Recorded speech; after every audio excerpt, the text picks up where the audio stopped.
প্রতিদিন ডাক দিয়ে বলে আনা বাইতুদ দুধ।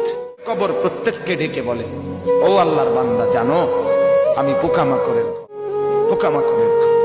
তুমি তো সেই বান্দা যে একটা মশা দিয়ে উড়ে গেলে তোমার ঘুম বন্ধ হয়ে যায়, চোখ মিলে যায়, একটা আওয়াজ সহ্য করতে পারো না, একবার কয়েল, একবার অ্যারোসোল, একবার মশারি, এরপরেও তুমি চাও যে একটা মশাও যেন আমার কানের কাছে গুনগুন না করে।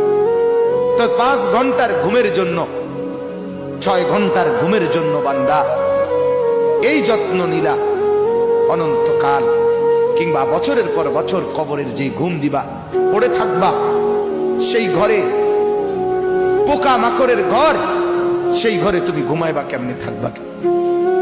আমার বাপ, আমি থাকবো কিভাবে? আমি থাকবো কিভাবে বলে? ভাবেন, আমিও ভাবি, আপনিও ভাবেন।